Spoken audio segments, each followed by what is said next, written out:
Assalamualaikum. Waalaikumsalam Bu. Silahkan masuk.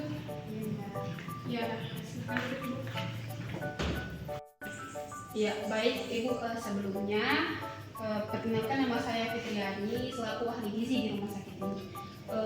Mohon maaf Ibu, dengan nama atas nama siapa? Jadi Mbak, nama saya Nur Hijrah. Oh, Nur Hijrah ya. Jadi kalau boleh tahu alamat Ibu di mana ya? Alamat saya di Taman Alun Mbak. Oh, cukup jauh ya Bu ya. Jadi Ibu kesini dengan siapa? Kebetulan hari ini saya diantar sama suami saya Mbak. Terus suaminya di mana Bu? Oh, nggak ada ya? Alhamdulillah. Iya, boleh dipanggil dulu daripada ditunggu di luar. Assalamualaikum. Waalaikumsalam. Silakan duduk Pak. Ibu.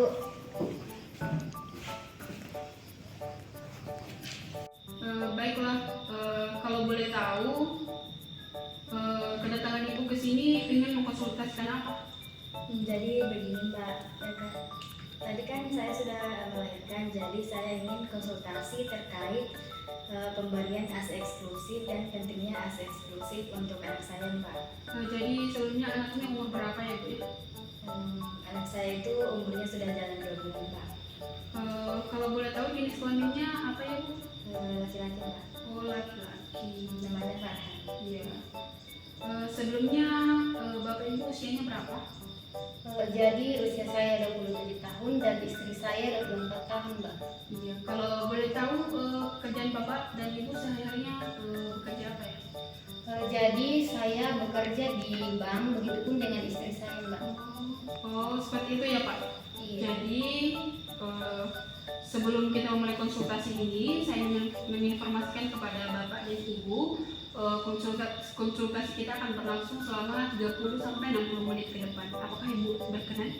Iya Mbak, ya Mbak, nggak apa-apa. Iya. Sebelumnya, apakah Ibu pernah mengukur tinggi badan dan menimbang berat badan Ibu? Nah, sebelumnya saya sudah pernah ukur Mbak, tapi itu sudah lama. Jadi baru saya berukur lagi. Jadi, apakah Ibu bersedia untuk melakukan penimbangan dan melakukan pengukuran tinggi badan kembali? Ini Mbak, saya bersedia. Iya, saya silakan. Di sini kita mengukur tinggi badan dulu ya Bu. Baik, matanya lurus ke depan ya Bu ya. Oke. Selanjutnya Ibu menimbang berat badan. Oke, silakan ya.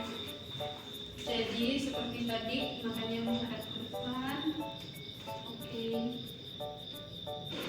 Ya, baik. Silakan duduk kembali Bu.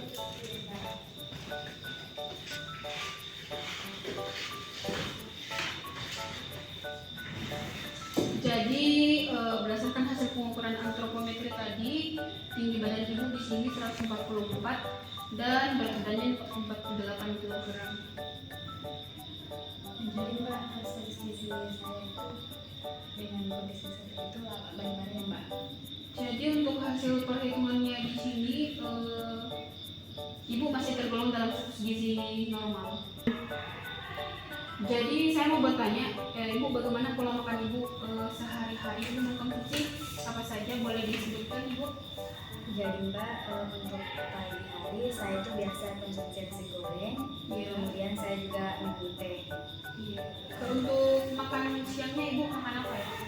Biasanya saya beli nasi ayam Mbak, kemudian saya juga biasa konsumsi pisang.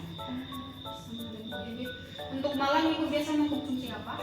Untuk malam saya biasanya konsumsi nasi putih, kemudian biasa juga bakwan, terus saya juga biasa konsumsi susu Bu. Iya. Baik. Sudah? Iya Mbak. Ya baik, sebelumnya saya ingin bertanya Ibu, apakah anak Ibu dari awal sudah mendapatkan ASI?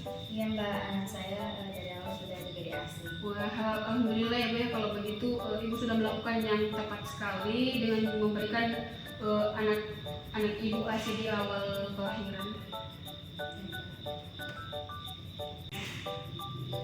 Tapi saya masih bingung dan ragu Mbak, apakah saya masih bisa memberikan ASI eksklusif sedangkan saya kan sementara saya bekerja Mbak. Iya benar Bu, kamu berdua tapi kan sedang bekerja. Jadi apakah nanti pemberian ASI-nya masih bisa efektif, Mbak? Untuk permasalahan ini jangan khawatir Bu, Pak, karena Ibu masih bisa memberikan ASI eksklusif meskipun Ibu bekerja. Dan ini sangat disayangkan jika Ibu tidak meneruskan pemberian ASI selama 6 bulan atau kalau bisa diteruskan sampai 2 tahun karena manfaat ASI ini sangat bagus untuk pertumbuhan anak. Iya Mbak, sebenarnya juga sangat ingin memberikan ASI eksklusif untuk anak saya. Iya Bu, karena memang di sini kewajiban Ibu memberi ASI itu tidak ada batasan. Meskipun di sini Ibu sebagai wanita karir dan sekarang di bank itu sudah ada dapat penyimpanan ASI untuk konsumsi bayi selama Ibu bekerja nanti. Seberapa penting sih Mbak ASI eksklusif untuk pertumbuhan anak Mbak? Jadi yang jelas kandungan ASI ini sangat luar biasa ya Bu ya untuk anak.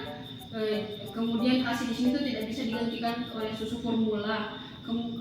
Kenapa demikian? Karena ASI di sini mengandung zat antibodi dan jumlah yang besar untuk bayi dan di mana antibodi tersebut dapat membantu bayi akan tahan terhadap penyakit yang dapat menyerang tubuhnya seperti itu.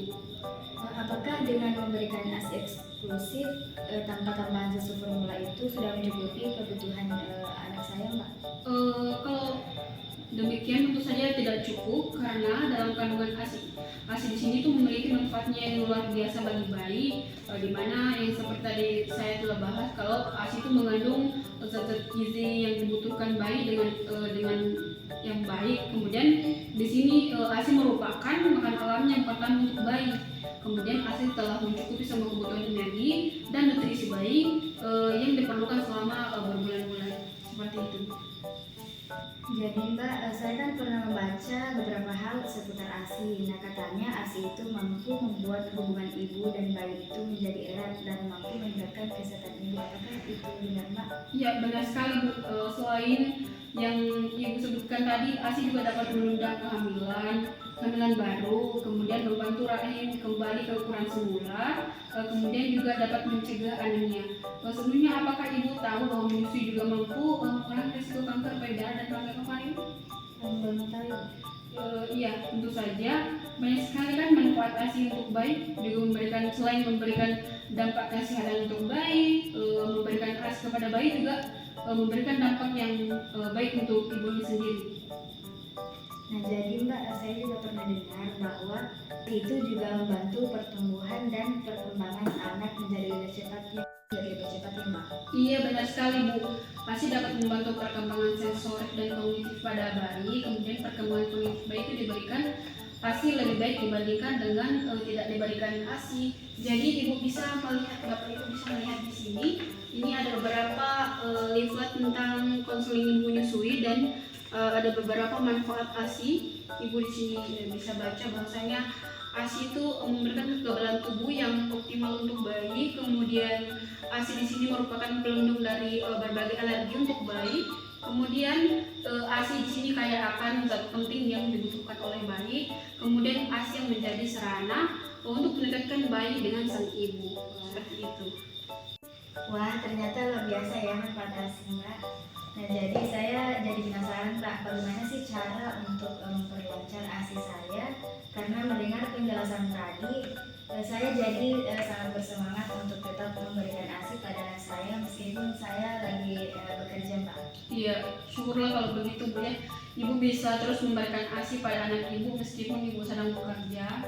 Kemudian rencana kita ke depan yaitu ibu tetap berusaha menyusui semampu yang ibu bisa. Kemudian usahakan memberi ASI sesering mungkin karena di sini kunci dalam produksi ASI ibu agar lebih lancar. Kemudian konsumsi banyak sayuran seperti daun katuk, wortel, bayam, dan kacang-kacangan untuk membantu produksi ibu terus lancar. Permisi Mbak, saya ingin bertanya, apakah ada makanan yang dianjurkan untuk ibu menyusui agar menghasilkan ASI yang baik? Wah, pertanyaan bagus ya Pak ya. Jadi Bapak bisa melihat kembali tadi di sini lihat bahwasanya di sini sudah tertera beberapa makanan yang dianjurkan untuk ibu menyusui seperti ada nasi, gandum, ubi jalar, kentang dan oatmeal. Kemudian protein hewan yang dianjurkan itu ada daging tanpa lemak, ada ikan, telur, tempe, dan tahu. Kemudian ada untuk sayur-sayuran itu ada seperti sayur bayam, katuk, brokoli, wortel, dan kangkung. Kemudian untuk buah-buahnya di sini ada bisa mengkonsumsi pepaya, pisang, alpukat, dan jeruk seperti itu. Ya Mbak, apakah ada makanan yang harus dihindari untuk ibu menyusui Mbak? Ya, tentu saja ada makanan yang harus dihindari untuk ibu menyusui itu. Bapak bisa lihat dan Bapak Ibu dan bisa melihat di sini kembali bahwasanya makanan yang harus dihindari untuk ibu menyusui itu ada ikan dengan kandungan gizi tinggi, makanan siap saji, kemudian ada makanan pedas, kemudian teh, kopi, alkohol, dan minuman bersoda. Kemudian makanan mentah itu sangat sebisa mungkin untuk dihindari bagi ibu menyusui karena dapat memperlambat atau bahkan bisa saja ASI itu tidak sampai keluar. Oh iya Ibu. Oh seperti itu ya Mbak. Jadi saya ingin tetap memberikan ASI eksklusif kepada anak saya karena ternyata manfaat ASI itu sangat banyak untuk pertumbuhan dan perkembangan anak saya Mbak. Yang baik untuk anak ibu untuk tetap memberikan ASI eksklusif yang baik dan lancar.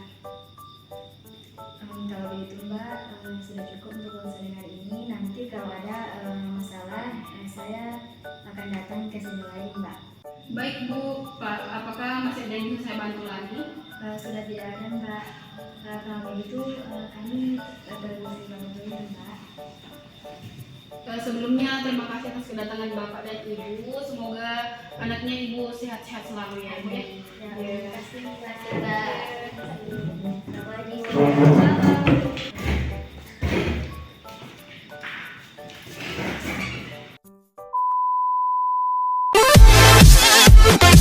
Yeah.